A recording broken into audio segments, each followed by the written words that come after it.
Eskerrik asko, lehenik alik eta laburren egingo dute, aurkezpena alik eta gehien murriztuko du, daukagun denboran sartzeko. Eta beraz hasierako gardenki guztiak kenduko ditute aipatu duena, ziotena, eta orain arte entzundakoa. Beraz, sartuko naiz Euskal Herriko kontuetara. Ez bakarrik baina, belaunaldi aldaketa handia datorkigu gainera, eta une honetan garrantzitsua premiazko bihurtu da. Aurrera egingo dut, Marko Esategi ez dut aipatuko, Euskal Enplegu Estrategian oinarritua aldaketara bultzatzen duen plana, enpresa dagokionez eta bar, baina Ebak hasieran aipatu duen hori bai ekarri nahi nuke paperera, ikusteko 35 urtetik berako populazioak nola edo aldaketa izan dituen, 50 urtetik gorakoak ere bai, gora bai doa Euskal Herrian, tira belaunaldi aldaketa hori kudeatu beharra dago. Adina kudeatu beharko da eta baita ezagutza ere. Argi dago enpresa batean belaunaldi ezberdinak batera bizi direla, bakoitzak bere interesak ditu, baina jende gutxiago egongo da, edukiko dugu, eta beraz enpleagarritasuna sustatu beharko dugu, adina handienekoetan, baina baita ere bidea emango diegu lan merkatua uzteko. Beraz, adina kudeatzea zuzenean lortuta dago mantenimenduarekin eta sortzearekin, beti ere enplegua ari garelarik. Industria arloko enpresak eta enpresa txiki ertainak behar bada ez dira horretan lanari ez behintzate erronkei aurre egiteko premia horrekin.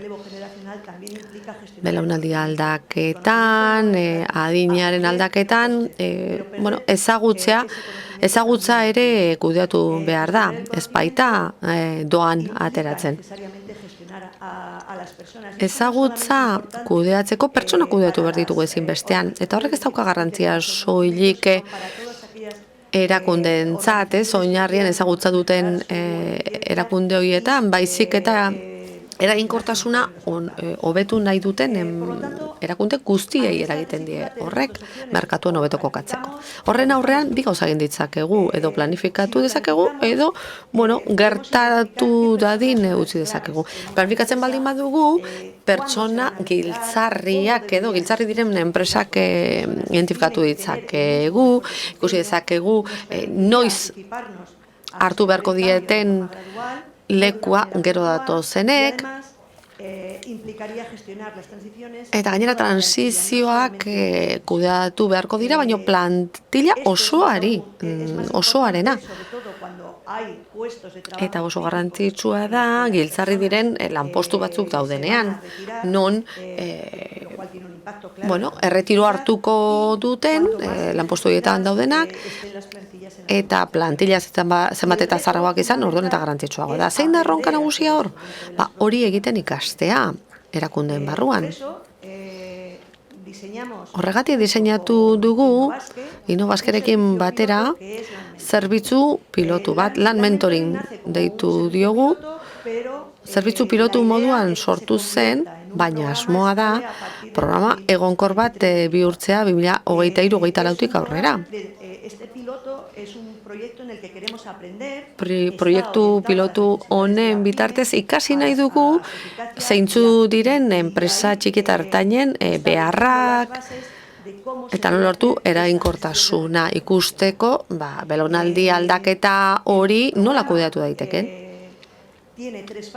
Programak 3 fase ditu, lehena diagnostikoari dagokio, eta hor ikusten da zeintzu diren enpresa bateko lanpostu garrantzitsuenak, eta nun gertatuko den belaunaldi aldaketa hori epe laburrean. Bigarren fase batean, aholkularitza berezitu bat eskaintzen da, lehen diagnostiko horretan ikusitakoaren ildotik. lanbideren laguntzari esker, prestakuntza, kontratazioa, enplegua mantentzea, hori guztia indartzeko babesa. Eta gero taldeko jendeari bide laguntza bat eskaintzen zaie enpresa barruan ikus dezaten, ezagutza nola transferitu, nola pasatu hurrengoei. Programaren iraupena 6 hilabetekoa da eta emaitza bat eman behar du. Martxan jarri behar da detekzioan ikusitakoa. Gainera, enpresek sistematizazio bat bilatu behar dute. Sistematizazio lan bat egin behar da, prozesu horretan aurrera egiten duten neurrian ere, datozen urteotan ere, martxan jarri beharko dutelako. 50 orduko aholkularitza lana eskaintzen da mentoring plan horren bidez.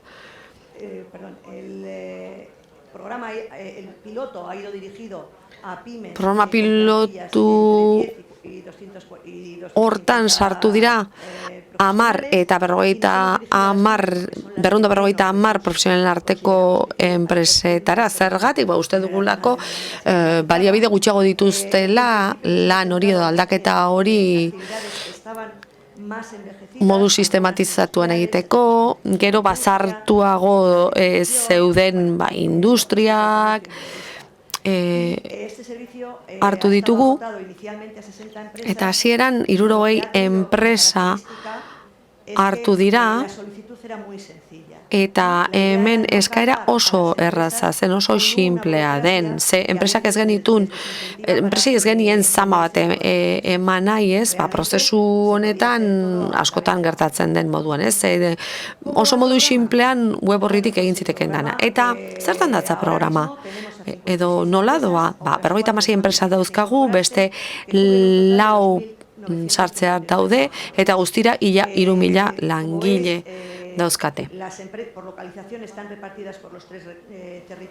3 lurraldeetako enpresak dira, gehienak 50 langile arteko enpresak izaten diran, forma juridikoak askotarikoak dira, eta zein da motivazioa, behar bada jende asko zeukatelako erretiratzeko bidean, edota giltzarri ziren langileak zirelako erretiro hartu behar zuten horiek, edo behar bada etzekitelako nola aurkitu arazo horri aurre egiteko metodologia.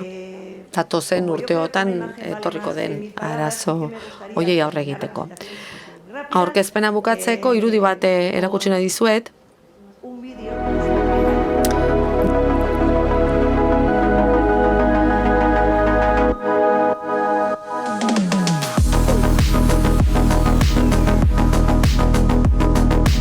La clave de nuestra permanencia durante más de 30 años en un entorno altamente exigente, muy dinámico, son las personas. En el momento de la transición y el relevo generacional, necesitamos contar con alguna herramienta que nos permita asegurar igualmente nuestro futuro y nuestro desarrollo.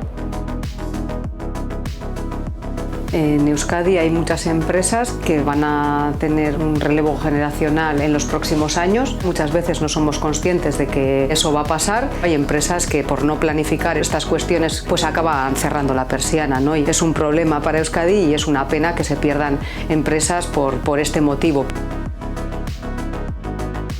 En nuestro caso, el trabajo con la consultoría ha consistido primeramente en identificar los puestos relevantes que van a tener que ser sustituidos en los próximos tiempos. Y para poder ayudar a estas personas en ese proceso de relevo, la herramienta de Land Mentoring nos permite hacerlo de una manera organizada y pautada. Biolan oso enpresa gaztea da, gure artean oso jende gaztea dakagu, baina aurrera begira aurreratu nahi dugu eta jakituraren kudeaketarako Land Mentoring proiektu oso interesgarria da guretako. Nuestras expectativas en este proyecto es tener un método que nos sirva para replicar en un futuro, porque igual que estamos trabajando este año, estas personas que se van a marchar de la compañía en un plazo de 2 años, en el futuro nos volverá a pasar. Entonces, la importancia del método y de la anticipación.